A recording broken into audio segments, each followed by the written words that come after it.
توبہ وہ زمین ہے جس کے اوپر آپ نیک اعمال تعمیر کریں گے. اگر توبہ نہیں ہے تو پھر کوئی بھی نیک عمل آپ کے پاس ہو ہی نہیں سکتا. آپ پچھلے گناہوں سے رجوع کریں اللہ کی طرف.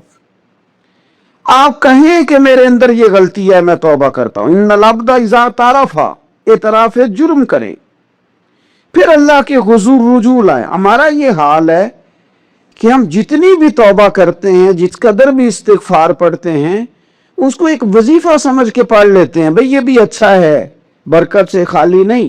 لیکن توبہ کا حقیقی مفہوم یہ ہے کہ انسان اپنا محاسبہ کرے، اپنی پچھلی ساری زندگی اپنی آنکھوں کے سامنے لائے. اگر وہ سمجھتا ہے کہ اس حال میں مر گیا تو میرے لیے مشکل ہوگا منہ دکھانا اللہ رسول کو، تو پھر وہ فوراً سے پہلے اپنے گناہوں سے رجوع کرے اور اللہ کے حضور توبہ کرے. یہ توبہ کا مفہوم ہے. میرے رسول پاک صلی اللہ تعالی علیہ وسلم نے اپنی امت کو اس طرف خاص رغبت حضور نے اپنی امت کی کرائی. رب بڑا مہربان ہے، بڑا ہی کریم ہے.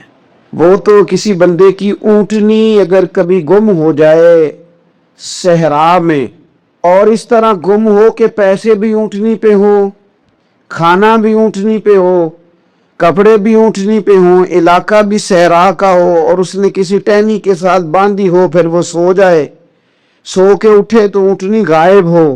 اب وہ اتنا پریشان ہو کہ آگے پیچھے دائیں بائیں دیکھا تو پتہ چلا کہ اونٹنی تو غائب ہو گئی. نہ کھانا ہے، نہ پیسے ہیں، نہ کپڑے، نہ سواری ہے، علاقہ صحرا کا ہے، پیدل جا بھی نہیں سکتا.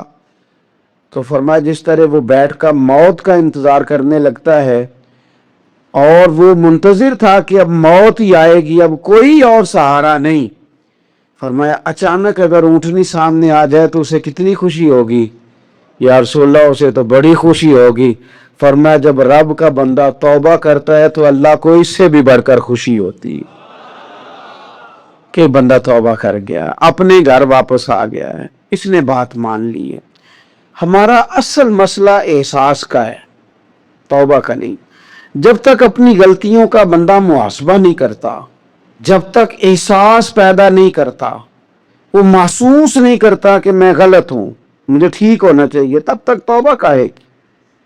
آپ دیکھیں نا صحابہ کرام کا مزاج کیا، چھوٹی چھوٹی چیزیں ہیں لیکن وہ دوڑ کے آتے ہیں، کہتے ہیں یا رسول اللہ غلطی ہو گئی، اور اپنے آپ کو پیش کرتے ہیں. ایک خاتون نے آ کے پیش نہیں کیا کہ یا رسول اللہ میرے پیٹ میں ناجائز بچہ ہے، مجھے پاک کر دیں. کوئی پکڑ کے نہیں لایا، کسی نے آ کے اسے گرفتار نہیں کیا، مقدمہ نہیں کرایا، پرچہ نہیں درج کرایا، 14 دن کے ریمانڈ کے بعد نہیں مانی، خود آئی اور آ کے کہا حضور میرے سے غلطی ہو گئی، یا مجھے معاف کر دیں.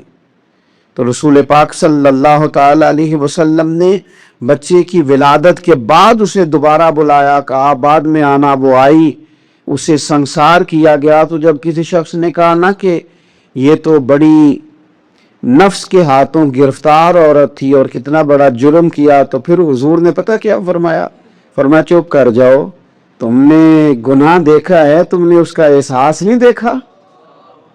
جب تک احساس گناہ اور احساس زیاں پیدا نہیں ہوتا، اس کی وجہ یہ ہے، امام غزالی رحمۃ اللہ علیہ فرماتے ہیں جو مومن ہوتا ہے نا، مومن وہ دھاگے کے برابر گناہ کرے تو وہ محسوس کرتا ہے کہ پہاڑ کے برابر گناہ ہے میرے اوپر. اور جو منافق ہوتا ہے نا، وہ پہاڑ کے برابر گناہ کر کے کہتا ہے یہ تو دھاگے کے برابر ہے، محسوس ہی نہیں کرتا کہ میں نے اتنے جرم کیے ہیں. وہ تسلیم کرنے کو تیار نہیں ہوتا. جب تک تسلیم نہیں کرتا تب تک توبہ کا کوئی معنی سمجھ میں نہیں آتا. اور توبہ کریں تو پھر توبہ نہ، اور بھائی جس نے ماننا ہوتا ہے وہ تو اشارے سے بھی مان جاتا ہے، اور جنہوں نے نہیں ماننا، نہ میں کئی دفعہ کہتا ہوں یہ میرا جو دور ہے یہ سیانے لوگوں کا دور ہے. سمجھدار زیادہ ہیں، اور سمجھدار بھی اس طرح کے سمجھدار نہیں جس طرح کا معاملہ فہم سمجھدار ہوتا ہے. سمجھدار چالاک قسم کے، اپنے حق میں سمجھدار اور اپنے ذہن کے مطابق فیصلہ کرنے والے لوگ. پھر ہم بہت ساری جگہوں پہ ٹامک ٹونیاں کھاتے ہیں. جس نے ماننا ہے اس نے اشارے سے بھی مان جانا ہے، اور جس نے نہیں ماننا اس نے کہنا مجھے 24 سال ہو گئے فلانی جگہ جمعہ پڑھتے.